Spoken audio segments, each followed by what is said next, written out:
Hello, my name is Ben, and this is my Unit 3 project on The Office. The Office is an American mockumentary sitcom that centers around a group of typical office workers that work at a fictional paper company called Dunder Mifflin. The episode I chose to analyze was Season 1, Episode 1.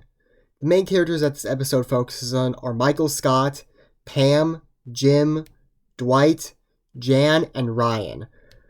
Michael is the regional manager. He's the boss figure in this show and is in charge of all his employees.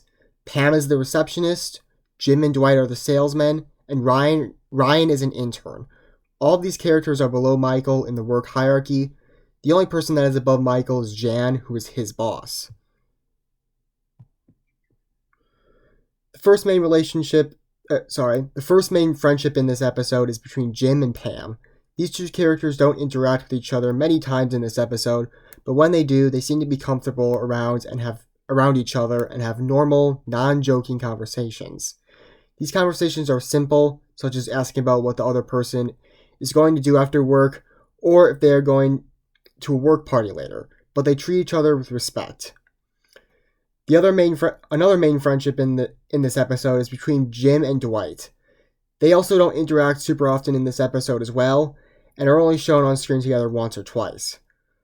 However, the interactions between them are often filled with conflict, as they often butt heads.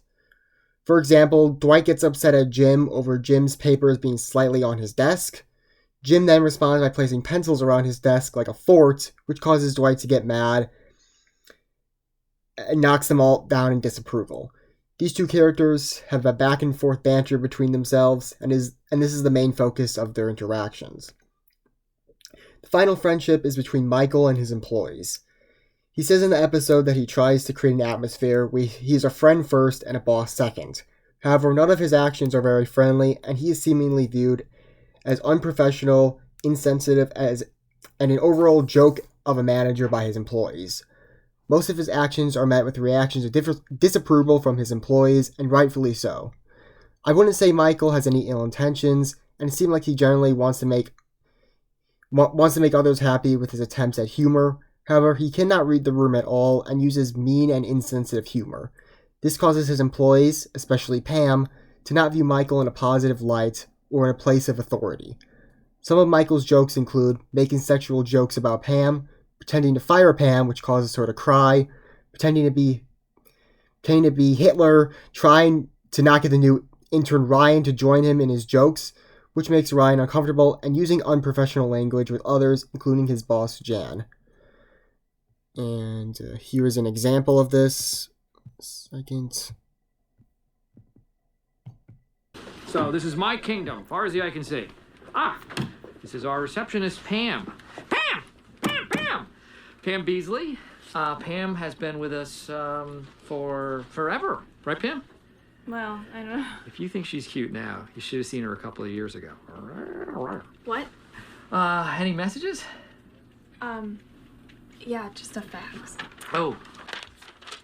Pam, this is from corporate. How many times have I told you that there's a special filing cabinet for things from corporate? You haven't told me. It's called the waste paper basket. Look at that. Oh, look at that face. People say I am the best. All right. Michael also lets his friendships with other employees get in the way of doing his job. For example, Jim pranks Dwight by putting Dwight's stapler in Jell-O. Instead of punishing Jim when Dwight complains, Michael instead jokes around about the situation and dismisses Dwight's frustrations. There are three main ways in which communication happens in the office. The first one is upward communication, which is the communication of subordinates to superiors.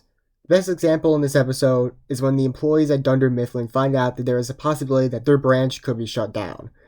The employees express their concern to Michael, and Michael claims that he will not let his branch be shut down.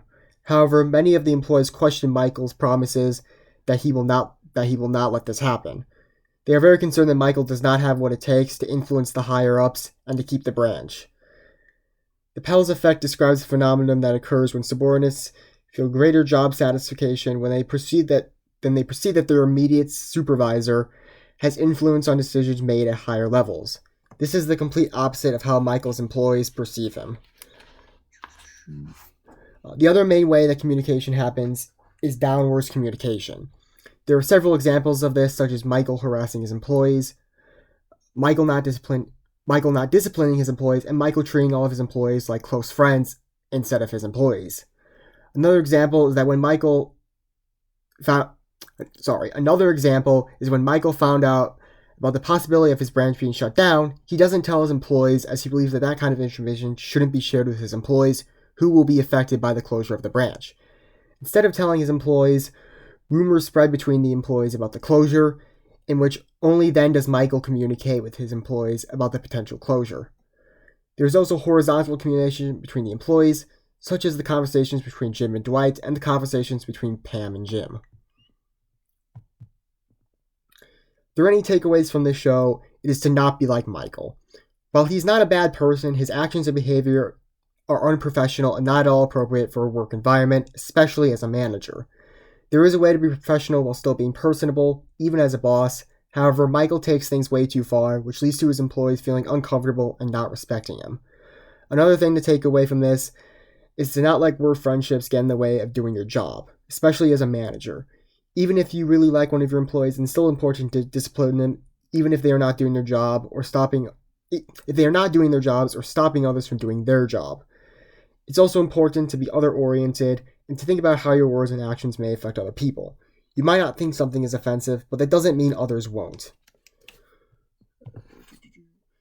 One strategy I want to use to improve my workplace communication is to be other-oriented in the workplace. It can be hard to be other-oriented in a workplace as things can be hectic, and considering your colleagues or employees' feelings can be lost in the chaos.